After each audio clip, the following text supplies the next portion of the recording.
Que bom que você está aqui. Hoje é terça-feira. Nessa crise de temperatura, né? Hoje de manhã frio, e aí no meio da tarde faz um calor e tal.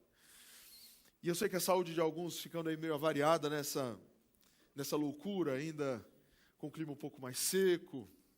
Mas que bom que você está aqui, mesmo alguns, não é, estando aí mais cansados, com um dia difícil. Mas louvado seja Deus por você estar aqui. E que bom que você que está aí pelo Instagram também, acompanhando a gente essa noite.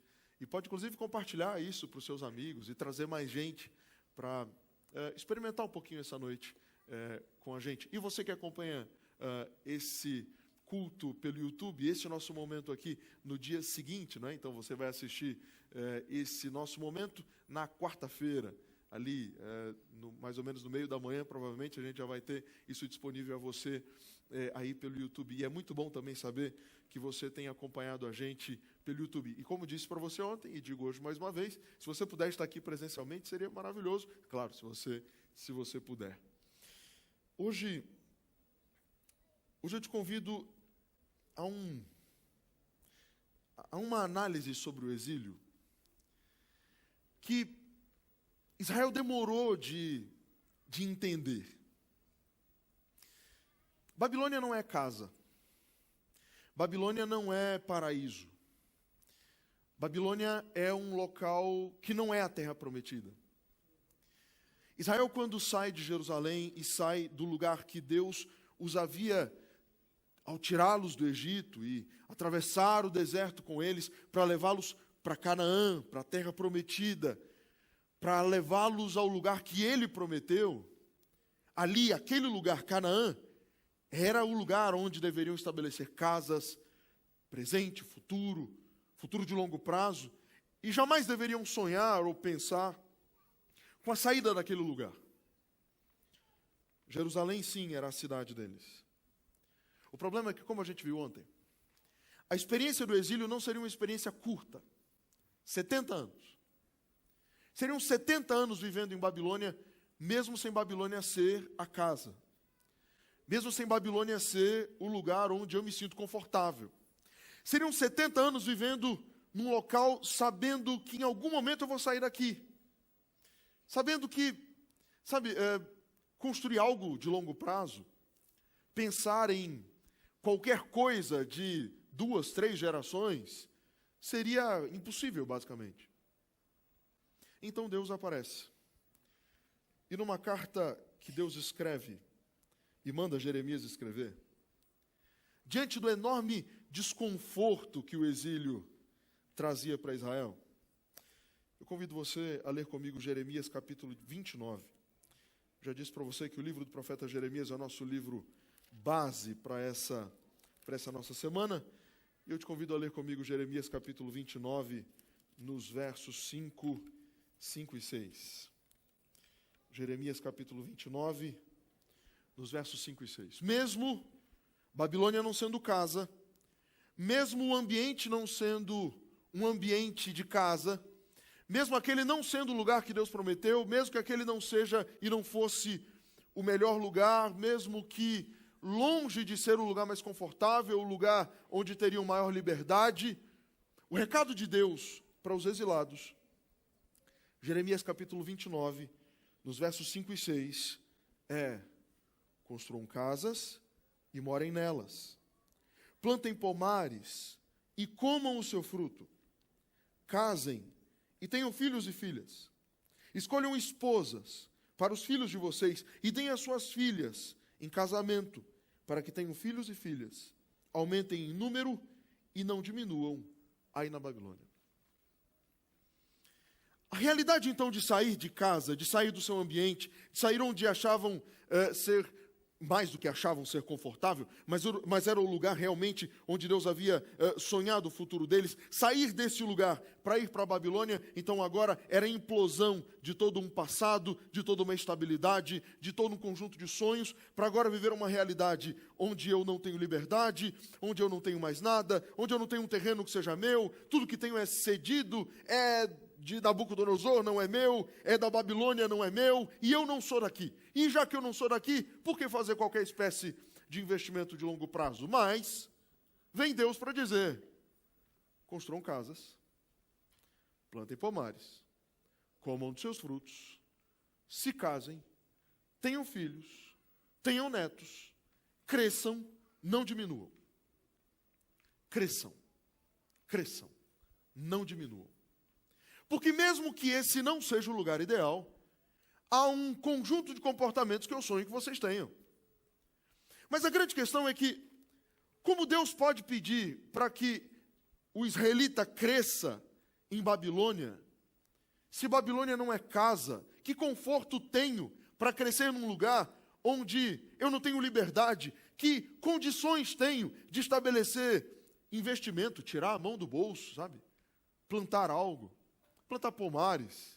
A ideia do texto, e principalmente pensando nos modelos de plantações daquela época, principalmente ali na região da Babilônia, plantar olivais que demorariam 4, 5 anos, pelo menos para começarem as azeitonas a serem colhidas, parreirais para demorarem aí talvez em torno de 3, 4 anos também, para começarem a ser colhidos. O que Deus está agora chamando cada exilado a pensar pense no longo prazo. Mas como, Senhor, pensar num longo prazo se o lugar onde eu estou não me propõe longo prazo? O que Deus está tentando dizer para Israel é: você foi nascido, você foi escolhido e chamado para ser um povo que produziria crescimento. Um dos grandes meios que Deus teria para influenciar o mundo de sua época, naquele momento ali, para os israelitas, seria o crescimento numérico, o número de famílias. Deus estava pensando, sim, em novos casamentos, para que houvessem mais israelitas, para que esse crescimento se desse, sim, através de novos relacionamentos. E então não são poucas as pessoas que eu tenho ouvido nos últimos tempos dizer coisas do tipo: o mundo é mau demais, não sei quando Jesus vai voltar, então vivo hoje, me preocupo com o agora. Então, realizar qualquer espécie de planejamento de longo prazo dentro de uma realidade tão avessa e onde eu não gosto muito de pensar nela, me incomoda. Então muita gente passa a olhar para a sua vida como apenas um experimentar de carpe diems, um atrás do outro. Alguns, por razões espirituais, olham para o seu ambiente, então, e olham para o mundo de pecado e dizem: como ter filhos num mundo tão mau? O ambiente é caótico. Como casar, construir família se todo mundo se divorcia? Como estabelecer um negócio novo se há tantos impostos e tanta corrupção? Por que estudar tanto se um mundo tão competitivo, onde indivíduos com mestrado hoje são motoristas de Uber? Por que me esforçar tanto se aparentemente o esforço não redunda em lucro, ou não se torna em crescimento, ou em melhoria, ou não vira nada de positivo? Por que crescer? De certo modo, a crise de cada exilado é mais ou menos a nossa crise também. Por que crescer? Por que continuar me desenvolvendo? Por que continuar me preocupando com o que eu vou ser amanhã? Por que me preocupar com vida profissional? Por que me preocupar onde eu vou, gerar alguma espécie de negócio? E a gente vive um tempo muito complexo para tudo isso. Vivemos num país onde, para empreender, é uma complexidade, né?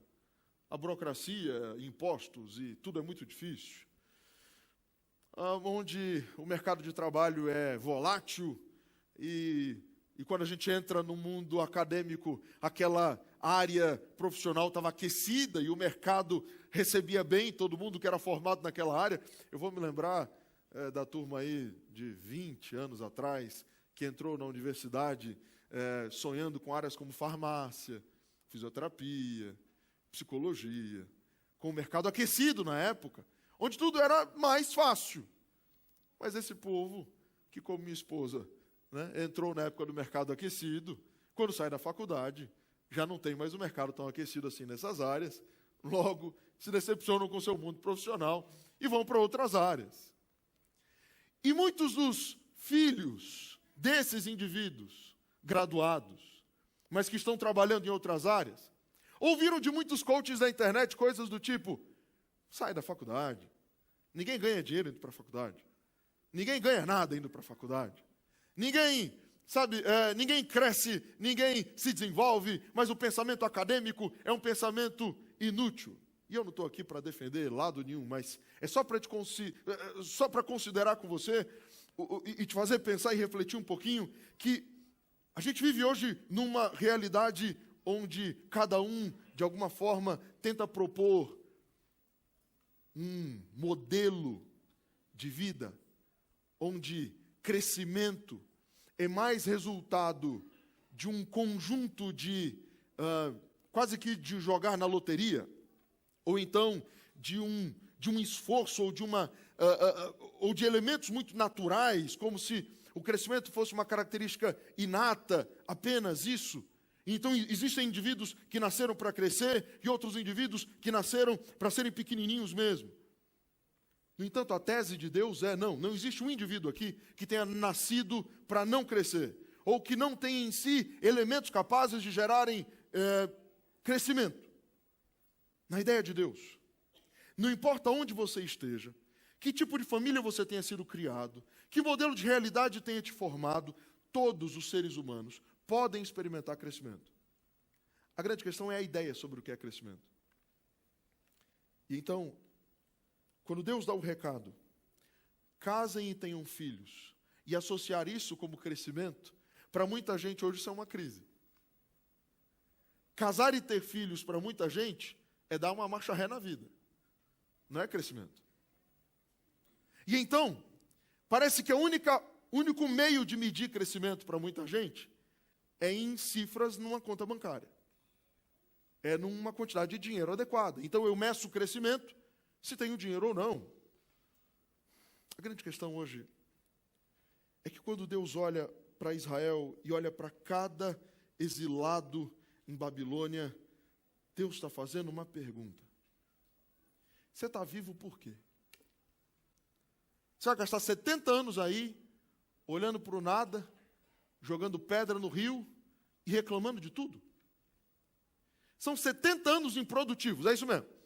Você vai considerar que viver nesse mundo e cruzar os braços e esperar a volta de Jesus?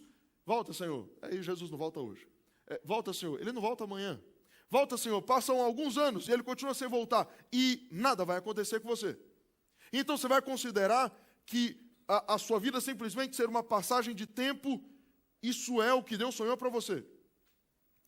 Então, enxergar que cada dia vivido é um chamado de Deus para o crescimento, é também compreender que não estamos tratando apenas de crescimento financeiro, mas quando a Bíblia está chamando, e a carta de Deus agora para cada exilado é: casem, tenham filhos, construam casas. Deus está começando a falar de crescimento a partir de um lugar, de um ponto de vista, que não é o ponto de vista, o modelo de crescimento que toda a nossa realidade social tem defendido há tanto tempo. Desde que o feminismo é defendido e passa a construir um modelo de pensamento, e o machismo continua sendo parte da construção masculina, porque o feminismo não significou a exclusão do machismo, mas apenas são lados opostos que estão em conflito. E apenas colocaram homens e mulheres um contra o outro. Eram apenas homens gritando, agora são homens gritando e mulheres também gritando. Nós não tivemos um ganho muito real no quesito família nos últimos anos. Basta a gente ver que nós nunca tivemos tantos divórcios e tantas crises psicológicas derivadas das crises familiares. Quando Deus olha para Israel e diz: construam casas, Deus está dizendo: olhe para onde você é mais importante e olhe para aquilo que é mais importante. Por isso, é interessante pensar que A geração dos jovens atuais, e vocês que estão me ouvindo aqui, muitos de vocês assim o são inimigos da ideia de construir família.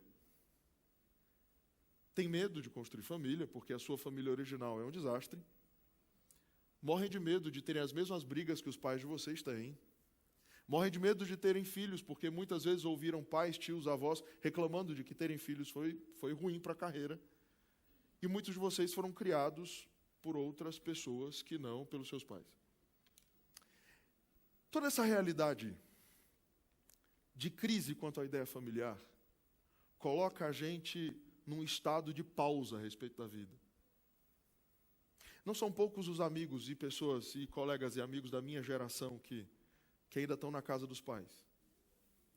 Eu estou com 34 anos, mas eu tenho amigos mais velhos que ainda estão na casa dos pais. Eu tenho um amigo com 42 anos que ainda está na casa dos pais. E na minha conversa com ele, eu falo, cara, eu casei com 21, com metade da sua idade. Isso não faz de mim nenhum herói, não. Bem longe disso. O grande ponto é que, quando a gente senta para conversar, eu e ele, a grande conclusão da história é, eu não quero arriscar. É confortável para mim a casa dos meus pais. É confortável para mim não ter que construir nada. É confortável para mim não ter que plantar minhas próprias vinhas. É confortável para mim não ter que pensar no meu próprio ambiente. É muito confortável para mim, mas no final das contas, o que é que eu sou? E a minha pergunta para ele é, cara, como é que pode? 42 anos e tu não construiu nada. Tu ganha dinheiro 10 vezes mais que eu, literalmente, ele ganha 10 vezes mais que eu. Cara, teu carro é pior que o meu. Tu viaja menos que eu. Tua vida é um caos. Teus pais ainda bancam o teu celular. A gente está falando de um senhor de 78 anos e de uma senhora de 77 que ainda bancam tudo em casa. O cara ganha quase 70 mil por mês. Eu digo, cara, seu dinheiro vai para onde? Isso não é apenas uma questão de gastança. É uma questão de visão a respeito da vida. Porque, povo querido do meu coração, pode parecer conversa de velho isso aqui agora. É como eu estou me sentindo nos últimos dias. Mas a gente só constrói alguma coisa depois que a gente casa. Porque é bom casar, mesmo que tenham te assustado sobre o que é casamento. É bom casar. É bom ter filhos. Mesmo que já tenham te assustado sobre o que isso tudo significa. Mesmo que seja assustador ter responsabilidades. Mas é bom. Sabe por que é bom? Primeiro, porque Deus manda a gente fazer isso. Segundo, porque a vida da gente só tem sentido a partir do momento que eu entendo que eu estou construindo algo. E sabe em que momento eu me vejo construindo algo? Quando eu olho para a rota da minha vida e eu vejo que sementes deixadas para trás viraram boas plantas e belas plantas. E elas crescem. E elas fazem a gente feliz. Quando eu olho para aquilo que eu já construí, para aquilo que eu já fiz em família, então eu encontro a razão de continuar existindo. Quando eu venho para cá e trabalho, encontro vocês, e a gente conversa, e eu visito vocês, e a gente ora junto, e chora junto, e ri junto, eu encontro a razão da minha existência construindo algo com vocês. Mas não dá para imaginar a tua vida sendo aquilo que Deus sonhou com total e absoluta improdutividade. Então hoje, sendo bem sincero com vocês, assim, olhem para o tempo, amigos. Meninos e meninas, que estão nas mais diferentes idades que aqui estão. Por favor, olhem e cuidem do tempo. Porque se tem uma coisa que não volta mais, é o tempo. Pode até parecer que o tempo de vocês é eterno. Pode até parecer que hoje tirar um ano sabático não faz diferença nenhuma. Mas faz toda a diferença. Tempo. Tempo jogado fora não volta mais atrás. Então o que Deus está dizendo é, plantem, construam, façam, porque todo ano é importante. Então, 70 anos jogados fora da história de Israel seriam inadmissíveis. Então cresçam, produzam e mostrem para a Babilônia o que é crescimento sobre o meu padrão. Então agora é Deus dizendo para Israel, se você não crescer, Babilônia não vai conseguir perceber o que é que eu consigo gerar de crescimento. Pois então, cada semente que você jogar na terra, eu garanto que ela vai crescer a ponto dos pomares dos outros olharem para o seu pomar e dizerem: poxa vida, o pomar dele é mais bonito que o meu. Eu estou vivendo e convivendo com gente das mais diferentes, mas eu preciso me arriscar, eu preciso jogar semente na terra, eu preciso produzir, crescer, sonhar, idealizar uma vida diferente. Eu preciso crescer, porque todos nós, enquanto vivos, crescemos. Você vai dizer: mas pastor, chegou a determinada idade que a gente para de crescer. Quem te diz isso? Você já leu que determinada idade, nariz e orelhas continuam crescendo. Mas ninguém para de crescer. Elementos naturais da vida é o contínuo e permanente crescimento. Nem que seja apenas nariz e orelha, mas que a gente vai continuar crescendo, vai. Faz parte. Para os lados a gente nem considera mais. É mais difícil segurar e reter.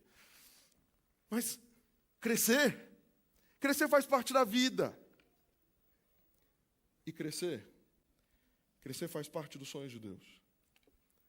Quando Deus coloca Israel no exílio e coloca convivendo com Babilônia, o crescimento de cada israelita em seu trabalho faria agora com que esse israelita, na posição que tivesse, seria agora chamado para fazer um grande trabalho, faria uma grande diferença.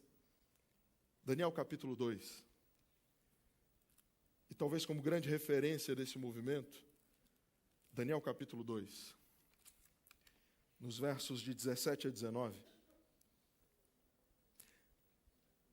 Nesse momento, Nabucodonosor está irado, porque neste momento ele tem um sonho, e ele está perturbado com o sonho, ele quer saber o sonho, quer a interpretação do sonho, mas ninguém tinha a interpretação para dar, ninguém conseguia resolver a angústia dele. E agora eles pedem uma ordem de morte, todos os sábios dele morreriam. No entanto, ali estava Daniel. Daniel capítulo 2, nos versos 17 a 19, a Bíblia diz: então Daniel foi para casa e explicou a situação a Ananias, Misael e Azarias, seus companheiros, para que pedissem misericórdia ao Deus do céu sobre este mistério, a fim de que Daniel e os seus companheiros não fossem mortos com o resto dos sábios da Babilônia. Então o mistério foi revelado a Daniel numa visão da noite. Daniel bendisse o Deus do céu. Daniel é um dos sábios da Babilônia. Daniel está exilado. Daniel, como um dos sábios, agora tinha a cabeça dele a prêmio por ordem de Nabucodonosor. Daniel podia permanecer em silêncio, se desesperar, chorar e dizer: ô Senhor, o Senhor me trouxe para o exílio para eu morrer. Mas o papel de Daniel é dizer: não, eu tenho que me reerguer, eu tenho algo a fazer. Existe uma ação a fazer. O crescimento de Daniel, e nesse caso é o crescimento espiritual de Daniel, é uma conexão com Deus, é uma luta com Deus de dizer: eu não posso admitir que o ponto em que eu estou vivendo, ou a realidade que estou vivendo agora, que ela me destrua. O que o Daniel está vivendo aqui é o caos das inúmeras frustrações que todos nós já vivemos de algum jeito. É o desânimo de dizer: eu vou lutar por esses magos? Não, que eu morra junto, vai. Não vale, nenhum desses homens vale nada. Então eu morro junto, pelo menos aí é redução de gente ruim, algo do tipo. Daniel podia ter os mais diferentes pensamentos, mas o não admitir que um decreto de morte se cumpra nele, é dizer: não, eu não vou admitir mesmo, eu não vou. Está todo mundo dizendo que não tem jeito para o meu mercado. Então, se tem algum fisioterapeuta aqui, e tanta gente está cobrando tão pouco nas sessões das mais diferentes, você vai simplesmente admitir que você não vai conseguir sobreviver porque você é fisioterapeuta? Você não vai lutar. Você não vai fazer nada para melhorar a sua situação ou o seu mercado. É isso mesmo. Você não tem conseguido trabalhar onde você quer e você vai simplesmente admitir que a realidade que você está vivendo é essa mesmo e nada vai acontecer. Você vai admitir calado, sem lutar, sem buscar a melhoria da tua própria situação, a luta pela melhoria da tua família, a luta pelo teu futuro. Você simplesmente vai olhar para o lado e vai admitir que a tua realidade é essa, de não crescimento, de apatia e de esperar a morte chegar, mesmo sem você ter 30 anos de idade. Então você vai se trancar dentro do teu quarto, vai chorar e lamentar a vida inteira, porque não tem futuro, sendo que ele está nas tuas mãos e Deus está dizendo para você: cresça, cresça, faça o que tem que ser feito, lute por você e por quem está ao teu redor e cresça, construa, planeje, projete, mesmo que Jesus venha amanhã, mas viva como se ele fosse espiritualmente, realmente, se prepare como se ele fosse vir amanhã, mas construa, produza, como se ele fosse demorar décadas para vir. Porque enquanto você estiver aqui, é teu papel, pelo teu crescimento e o crescimento da tua família, influenciar esse mundo de alguma forma. Se você que é filho de Deus não tiver filhos, com quem os outros filhos de Deus vão se casar daqui a pouco? Você parou para pensar nisso? Toda vez eu olho para as minhas filhas e digo: meu Deus, vão casar com quem, Senhor? E agora? Eu tenho que ficar orando: Senhor, arruma menino. Onde é que estão os meninos? As meninas hoje já grandes já estão sofrendo com isso, né? Imagina, as adolescentes e jovens dessa nossa época já estão sofrendo tanto com isso. E os meninos de vez em quando também, mas, onde é que estão? Então eu tenho que ficar pedindo a Deus: Senhor, prepara aí alguém, já vai cuidando aí, do nascimento pelo menos. Ai, ai. Se não forem vocês a terem filhos, o futuro da igreja, do evangelho, do mercado, o futuro do futuro, vai para onde? Se não for você a começar a pensar nele. Então, toda vez que eu falo disso e penso nisso, eu lembro de Gênesis 41, 38. É o momento em que José, depois de ter diagnosticado o problema do futuro do Egito, depois de ter ficado claro que o Egito viveria 7 anos desastrosos, estava ali vivendo ainda os 7 anos de bonança, mas viriam logo depois 7 anos de desastre, de seca absoluta. E aquele período de 14 anos seria necessário uma grande mente sábia para conduzir o futuro do Egito. Então o faraó pergunta: será que vamos achar alguém como este homem, em quem está o Espírito de Deus? Pastor, por que concluir com esse verso? É porque mais do que o crescimento numérico, econômico, o ter filhos, o se casar, o construir casa, o comprar casa, o ter carro, o pensar no futuro e construir o futuro, Deus quer usar essa tua construção e aquilo que você fará no teu futuro. Você não está vivo hoje à toa e nem estuda no que estuda ou produz dentro das áreas que produz à toa. Você fazendo o que faz, cheio do Espírito Santo, pode ser a resposta para a angústia de muita gente.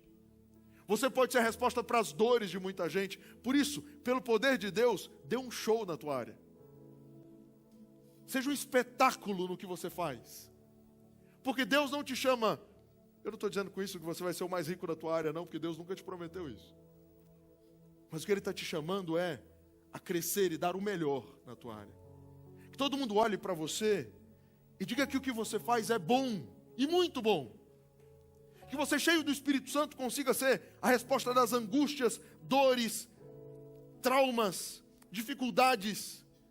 Que o teu sorriso, que a tua simpatia, que o teu amor ao fazer o que faz, que o teu desejo de crescimento, que a tua família, que a tua casa, seja sinônimo de coisa boa. Que cheio do Espírito Santo, você faça o melhor para Deus. José havia se preparado uma vida inteira, sem saber para o que Deus o colocaria, sem fazer ideia. José vira governador do Egito, sem nunca ter tido uma aula sobre administração pública.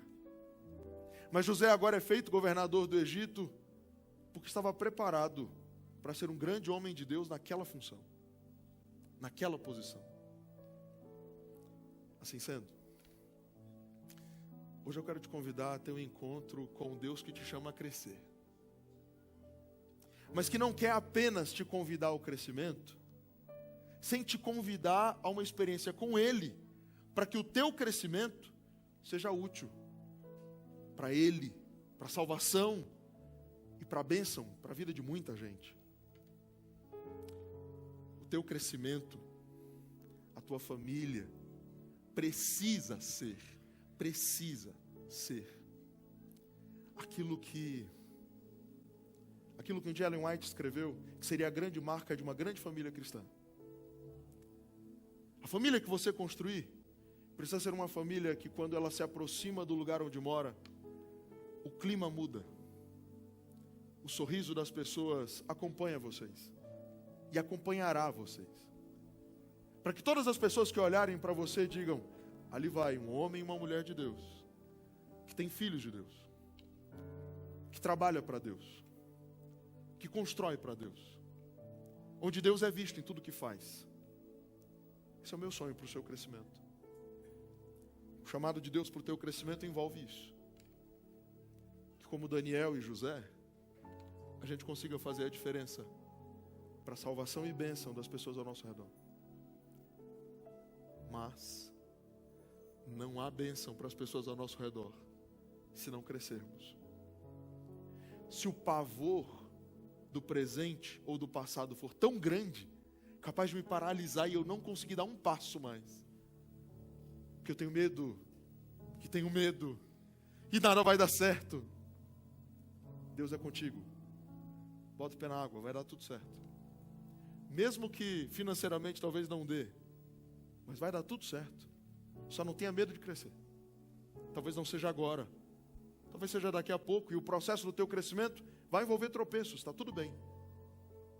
Só não tenha medo de ser sonhador.